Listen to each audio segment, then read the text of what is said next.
आज हम पढ़ेंगे क्लास 9th का chapter 5 the fundamental unit of life. तो इसमें सबसे पहला टॉपिक है हमारा मेन पेज जो है cell. Cell is the basic structural and functional unit of life. ये तो हमें पता ही है, पहले की क्लासेस में पढ़ ही लिया है। इसमें आती है हमारी डिस्कवरीज।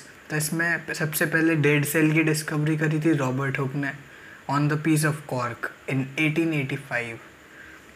और लिविंग सेल की डिस्कवरी करी थी लेवेनहॉक ने पॉन्ड के वाटर में करी थी शायद। इसमें नेक्स्ट पार्ट आता है हमारा न्यूक्लियस। तो न्यूक्लियस डिस्कवर करा था हमारे रॉबर्ट ब्राउन ने। इसके बाद आती है सेल थ्योरी।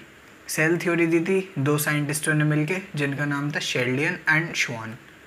इन्होंने क्या कहा, all plants and animals are composed of cell, कि जो सारे प्लांट्स और एनिमल्स हैं वो सब सेल के ही बने हैं। पर ये इस क्वेश्चन का जवाब नहीं दे पाए थे कि वो जो सेल के बने हैं वो सेल आया कहाँ से। तो इसे वर्चव ने बताया था इसका आंसर। उसने कहा all cells arises from pre existing cells, मतलब कि जो सारे सेल्स हैं वो उनके पहले के सेल्स से ही अराइज होते हैं। मतलब जैसे एक है, उसके आगे वाली जनरेशन का सेल नेक्स्ट आ गया, ऐसे अराइज होते हैं। इसके बाद एनिमल सेल की आउटर मोस्ट लेयर आती है हमारी प्लाज्मा मेम्ब्रेन, जो कि लिपिड्स और प्रोटीन से बनती है। इसे हम सिलेक्टिवली परमेबल मेम्ब्रेन भी कहते हैं। अब ऐसा क्यों कहते हैं? क्योंकि ये कुछ पार्टिकल की तो एंट्री अलाउ करती है, लेकिन कुछ को ये प्रिवेंट भी करती है सेल के अंदर एंटर करने से। इससे ये सिलेक्टिवली परमेबल मेम्ब्रेन कहलाती है। सिलेक्टिवली मतलब सिलेक्ट करके कि इसको अंदर जाने की परमिशन मिलेगी पर इसको नहीं मिलेगी। और ये फ्लेक्सिबल होती है, जिसकी हेल्प से अमीबा जो होता है वो अपना फूड गेन करता है। अब ये एक्सचेंज ऑफ गैसेस भी करती है, जैसे डिफ्यूजन, जो कि प्रोसेस का नाम है। Exchange of gases such as CO2 और ऑक्सीजन की एक्सचेंज में हेल्प करती है। और इससे एक्सचेंज ऑफ वाटर भी होता है, जो कि ऑस्मोसिस होता है। ये दोनों बस सेम ही होते हैं, बस इसमें गैस पास करती है higher concentration to lower concentration में, और इसमें ऑस्मोसिस में वाटर होता है। अब ऑस्मोसिस 3 टाइप का होता है, हाइपोटोनिक सॉल्यूशन में, आइसोटोनिक में और हाइपरटोनिक में। हाइपोटोनिक सॉल्यूशन में क्या होता है, सराउंडिंग का कॉन्सेंट्रेशन जो है वाटर का वो हाई होता है और सेल के अंदर कम होता है। तो रिजल्ट क्या होता है, सेल जो है वो वाटर एब्जॉर्ब कर लेता है। आइसोटोनिक में क्या होता है, वाटर का कॉन्सेंट्रेशन सराउंडिंग में भी और सेल के अंदर भी दोनों साइड इक्वल रहता है, तो सेल के अंदर कोई चेंज नहीं आता। अब हाइपरटोनिक सॉल्यूशन में क्या होता है, सराउंडिंग में वाटर कम होता है और सेल के अंदर ज़्यादा होता है, तो ऑब्वियसली सेल वाटर लूज ही करेगा। इसमें नेक्स्ट पार्ट आता है हमारा न्यूक्लियस, जो कि सेल का मेन पार्ट है। अब न्यूक्लियस क्या करता है, राइबोसोम सिंथेसिस, ये इसका सबसे इम्पॉर्टेंट वर्क है। ये डबल लेयर्ड होता है, न्यूक्लियर मेम्ब्रेन होती है। क्रोमोसोम्स होते हैं न्यूक्लियस में, जो कि रॉड लाइक होते हैं, पर ये हम इन्हें माइक्रोस्कोप में देख नहीं सकते, ये सिर्फ सेल डिवीजन के टाइम पर ही दिखते हैं। पर ये वैसे एंटेंगल्ड फॉर्म में होते हैं, जिसका नाम है क्रोमैटिन। और क्रोमोसोम्स क्या होते हैं, DNA और प्रोटीन के बने होते हैं। नेक्स्ट पार्ट हमारा आता है साइटोप्लाज्म। साइटोप्लाज्म होता है जेली लाइक सब्सटेंस होती है, और ये जो होता है सेल की ऑर्गेनेली के बीच में मटेरियल का जो एक्सचेंज होता है उसमें हेल्प कराता है। अब माइटोकॉन्ड्रिया, इसे हम power house of the cell भी कहते हैं, क्योंकि ये एडिनोसिन ट्राइफॉस्फेट बनाता है ATP, जो कि energy currency of the cell माना जाता है। इसी से सेल के सारे काम होते हैं। It contains its own DNA and ribosome. और हाँ, इसके पीछे एक स्टोरी भी है कि माइटोकॉन्ड्रिया पहले एक इंडिपेंडेंट सेल था, फिर वो धीरे धीरे सेल के अंदर आके रहने लगा, तो इसीलिए इसके पास इसके खुद के DNA और राइबोसोम भी होते हैं।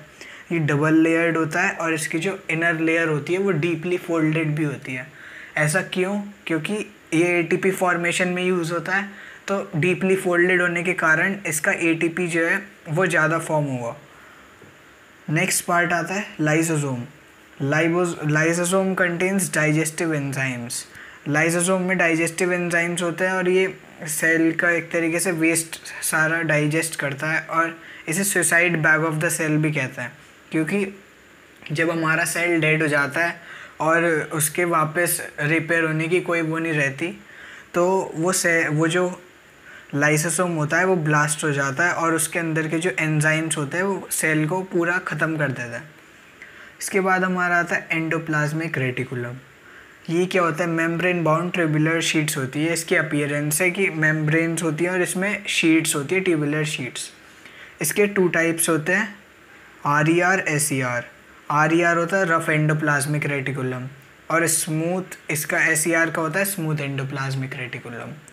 ये रफ है तो इसमें कुछ ना कुछ तो होगा ही, तो इट कंटेन्स राइबोसोम्स। R से रफ है, R से राइबोसोम है, इससे आप याद रख सकते हैं। और राइबोसोम का फंक्शन क्या होता है? Synthesis of protein. और SER का फंक्शन क्या है? It makes lipids and detoxify poisons. Next हमारे आती है सेल वॉल। ये सिर्फ प्लांट्स में ही प्रेजेंट होती है, सेल में एब्सेंट, एनिमल सेल में एब्सेंट होती है। ये outer most covering of the plant cell है और ये सेल्यूलोज से कंपोज होती है। In plants, fungi and bacteria, ये प्लांट्स, फंगी और बैक्टीरिया में इन्हें जैसे हाइपोटोनिक सॉल्यूशन में भी सर्वाइव करने में हेल्प करती है। अब एक ये टर्म है प्लाज्मोलाइसिस, तो इसकी डेफिनेशन है loss of water by plant by osmosis which resulted in the shrinkage of the cell content. मतलब इसमें जैसे हमने ये वाला वो पढ़ा था ना, हाइपरटोनिक सॉल्यूशन, जिसमें सेल के अंदर कॉन्सेंट्रेशन वाटर का ज़्यादा रहता है, तो इसमें यही हो रहा है कि इसमें ऑस्मोसिस से सेल वाटर लूज़ कर रहा है, जिससे क्या हो रहा है, सेल का जो कंटेंट है जैसे साइटोप्लाज्म वगैरह वो सब श्रिंक हो जाता है। नेक्स्ट हमारा आता है गोल्जी बॉडीज़। गोल्जी बॉडीज़ को कैमिलियो गोल्जी ने डिस्कवर करा था और उसका मेन फंक्शन है patch and dispatch to various parts of the cell. ये एंडोप्लाज्मिक रेटिकुलम से जैसे कुछ भी सामान आया उसे पैक और डिस्पैच करके सेल के वेरियस पार्ट्स में सेंड कर देती है और ये लाइसोसोम बनाने में भी हेल्प करती है। तो इसके 3 मेन फंक्शन हो गए, स्टोरेज, पैकेजिंग और मॉडिफिकेशन। नेक्स्ट आते हैं हमारे वैक्यूल्स।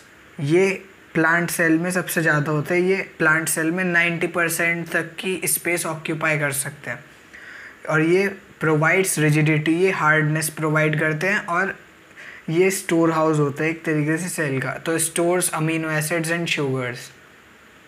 नेक्स्ट आते हैं हमारे प्लास्टिड्स। प्लास्टिड्स सिर्फ प्लांट्स में प्रेजेंट होते हैं, एनिमल्स में एब्सेंट होते हैं।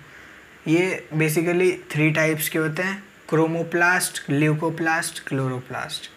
क्रोमोप्लास्ट क्या होता है? कलर्ड होते हैं ये प्लास्टिड्स जो होती हैं वो फ्रूट्स वगैरह में मेनली पाई जाती हैं।